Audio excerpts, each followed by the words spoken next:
соңында түсіндірші. Жазуда қандай жерде келесің? Мен ылғи айғайлай бермеймін. Қуана да, күле де білемін. Кейде өкініш, кейде ренжісем де, көбінесе көтеріңкі көңілді жүремін. Сөйлемдерге көтеріңкі дауыс беремін. Сондай сөйлемдердің соңында келемін. Балалар, шешуін кім айтады екен? Қалай білесіздер? Бұл қандай сөйлем? Кім айтады екен? Айда ойалым. Лепті сөйлем. Тамаша, керемет, жарайсың. Балалар, лепті сөйлем дегеніміз не екен? Қазір біз ережесімен танысайық. Лепті сөйлем дегеніміз балалар, адамның көңіл күйін, сезімін білдіретін сөйлемдерді лепті сөйлем дейміз. Олар көтеріңкі дауыспен айтылады. Сөйлем соңында леп белгісі қойылады. Осы ережені балалар есімізде сақтайық. Және де лепті сөйлем бірнеше көңіл күйді білдіреді екен. Өкіну, қуану, бұйыру. Балалар, мысал келтіре кетейікші. Мысалы, қуануға. Кәне кім айтады? Айтыңыз. Алақай, атам келді қаладан. Тамаша, жарайсың, керемет балалар. Алақай, атам келді қаладан.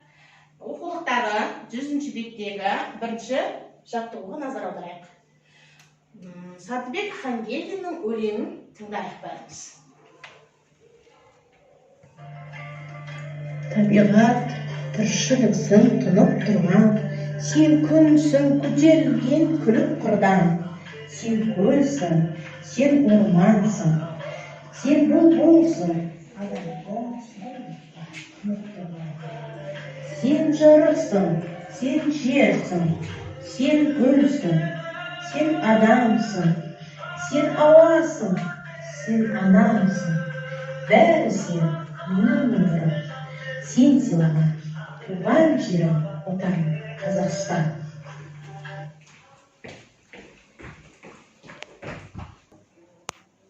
Өлең. Не бар? Өлең не туралы екен? Кім айтады? Айтыңыз беріп болды. Табиғат. Тамаша, табиғат. Өте тамаша. Ал енді қараңыздар. Біз табиғаттың өшіш. Балалар, өлең не туралы екен? Кім айтады?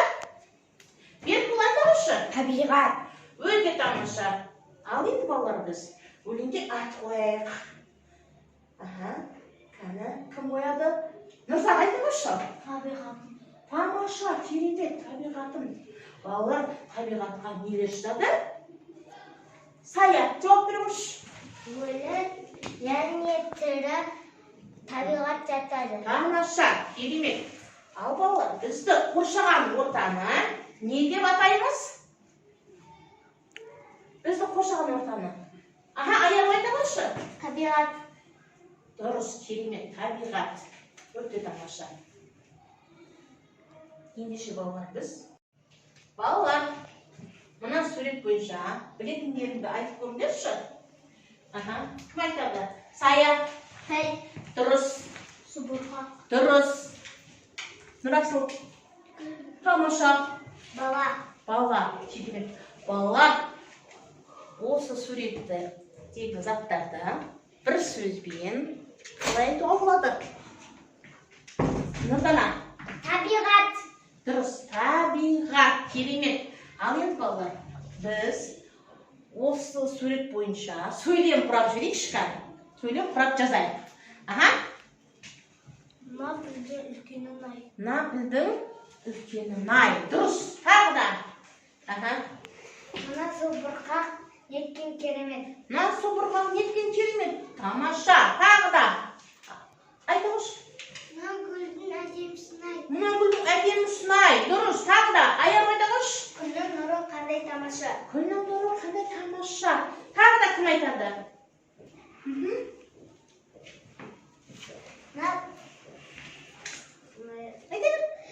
Мына Жарайды, ойыңды жеткізбей тұрсың ба? Оқулықтағы үшінші жаттығуға назар аударайық. Өлеңді мәнерлеп оқы. Бәрі бәріміз тыңдайық. Кім оқиды өлеңді? Қайсысыңды оқимыз? Сая, сен оқи қойшы өлеңді. Балақай мен қалақай. Саяхаттап көрдік, қырға бардық, кердік гүл.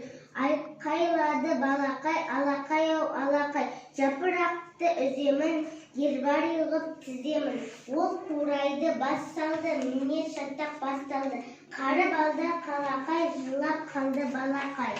Керемет. Қошемет болды. Балалар, бұл өлеңде сіздерге таныс емес сөз бар екен, жаңа сөз. Айта қош. Гербарий. Гербарий деп балалар. Көрдіңіздер ма? Гербарий деген өлеңде айтылғандай жапырақты нестеміз жіпке үзіп аламыз да жіпке тіземіз. Жапырақ құрап кеуіп қалады. Сол жапырақты біз не дейміз? Гербарий дейміз. Сіздер өздеріңіз жасап көрсеңіздер де болады. Ал енді біз қалақай туралы тыңдайық.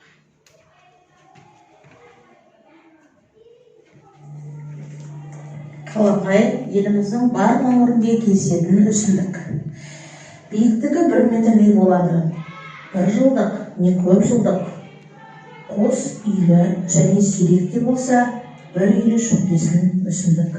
Сабағы мен жапырағы түкті. Жапырақтары қарама-қарсы орналасқан. Ұсақ гүлдері масақ тәрізді гүл шоғын құрайды. Өлеңмен баланың қуанышын білдіретін сөйлемді тауып айтайықшы. Айта қойшы. Сая, кім айта қойын? Аяғын. Алақай. Біз семантикалық картамен жұмыс жасайық.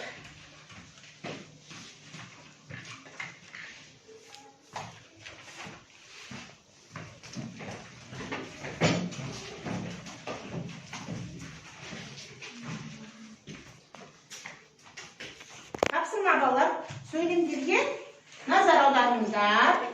Сөйлемдерді түрлеріне қарай ажыратып белгілеңіздер.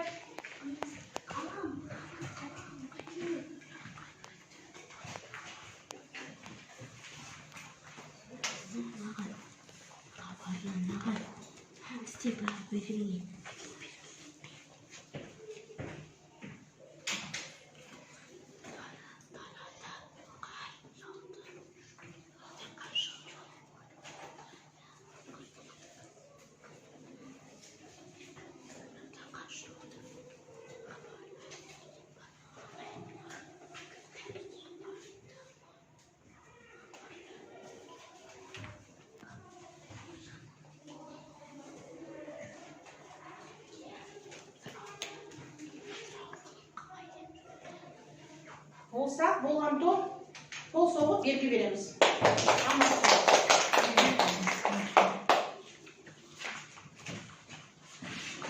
Келі қойыңыздар.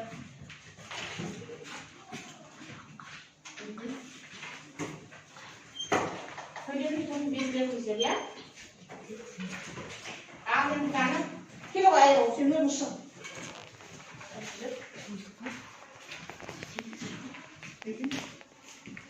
Например, ұстап тұрдыңыз, өршетті, не амал. Балалар, тапсырманы орындап болған топ, қол соғып белгі береміз. Ал, келіңіздер. Айырып келіңіздер.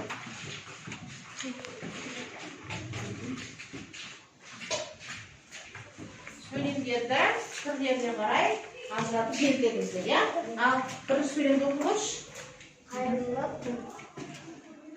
Қайырлы күн. Қандай сөйлем екен? Лепті. Тамаша. Одан кейін? Далада қар жауды. Қандай сөйлем? Хабар естілді. Айдын кітап алдырма. Дұрыс, тамаша. Келесі сөйлем? Алақай қыз келді. Лепті сөйлем. Керемет. Отыра қойыңдар. Келе қой. Отыр ғой. Кел тұра ғой.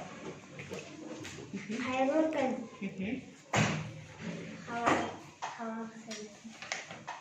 Нұрислам азаға болған топ. Ой, өшіріш. Балалар, тапсырманы орындап болсақ, белгі береміз. Келе қойыңыздар.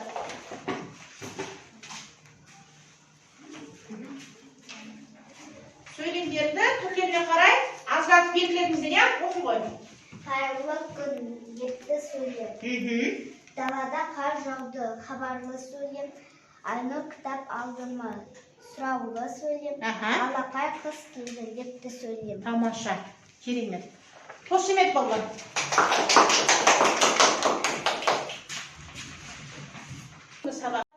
Өлеңмен баланың қуанышын білдіретін сөйлемді тауып айтайықшы.